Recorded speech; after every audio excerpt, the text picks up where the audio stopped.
Nung bumagsak ang DNR, si Lilet ang pinaharap mo sa Innocent Angels para sabihan sila na kailangan na nilang umalis sa shelter. Nung na-discover ko kayo ni Meredith, you made sure na mas mukhang may kasalanan ng best friend ko. And you knew that I would buy into it dahil baliw na baliw ako sa'yo noon. And are you regretting it? Maybe.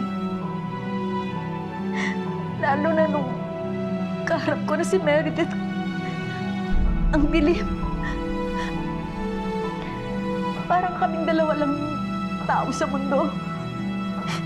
At that moment, I missed her. Nagsisisi ako na siya ang pinakawalan ko sa buhay ko.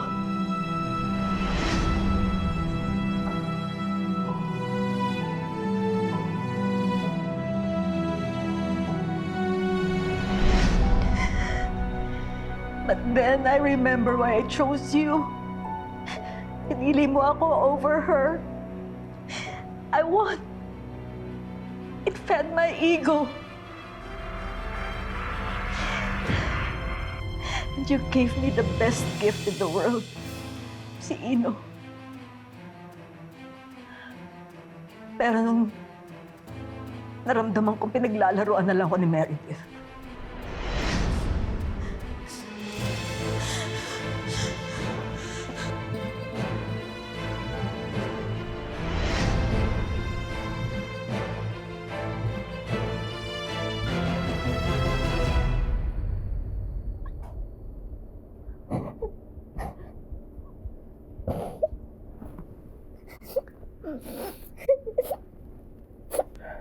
Excuse me po.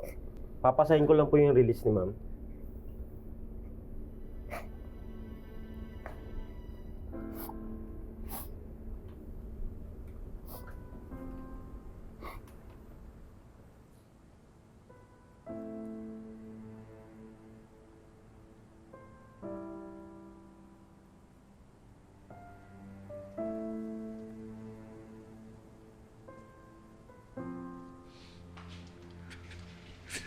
No.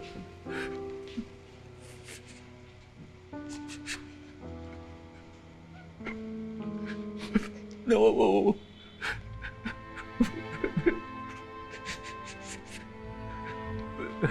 No, Meredith.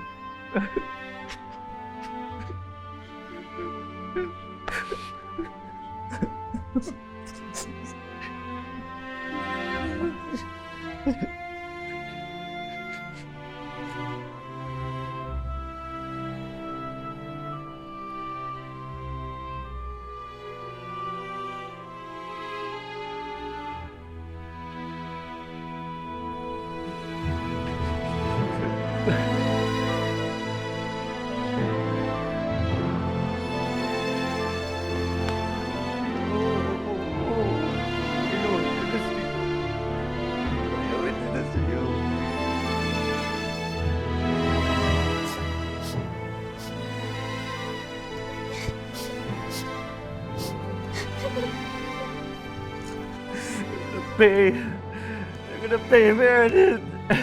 I know who did this.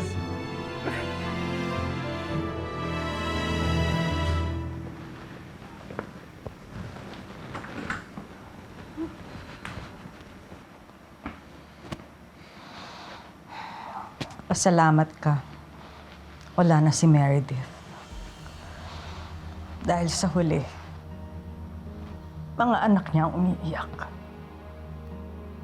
Hindi ang anak natin. I'm a mother. Don't forget that. I'll do everything for him to have that kind of peace.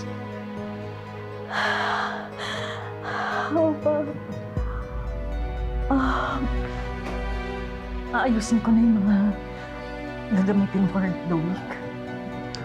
Keystone's new principal, managing partner. welcome back to the Falcons.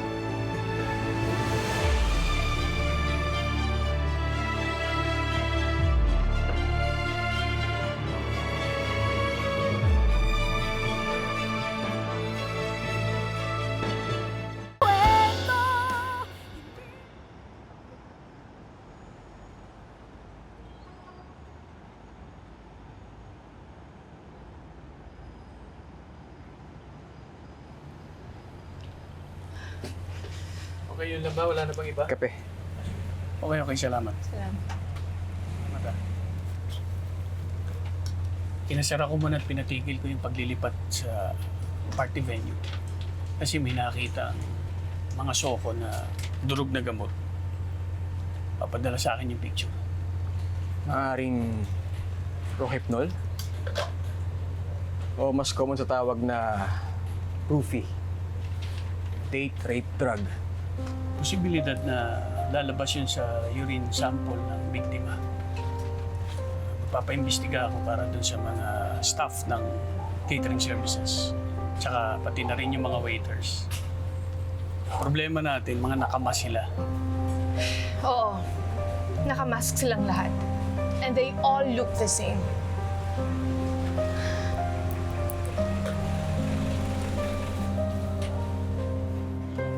Tito Spanky!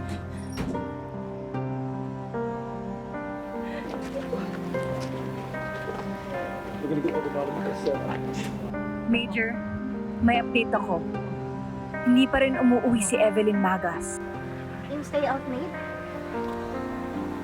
Pati yung pamilya na sa Catanduanes nag-aalala na rin eh. Hindi rin nila makontak. Bakit parang nagtatago?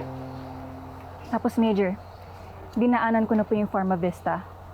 Ito yung CCTV footage sa timestamp na andon yung resibo sa loob ng Pharma Vista bag. Attorney Hira, identify nga kung meron kakakilala.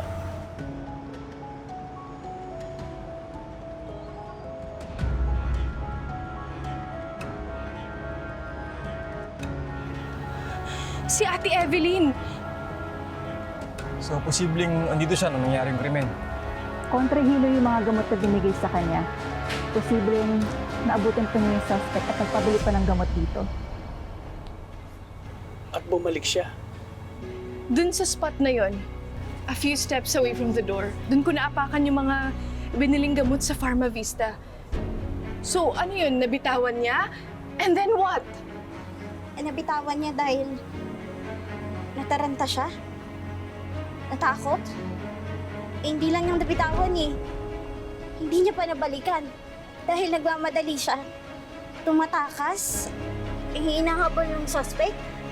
Para patahimikin sa kung ano yung nakita niya. Si Evelyn. Siya yung eyewitness natin.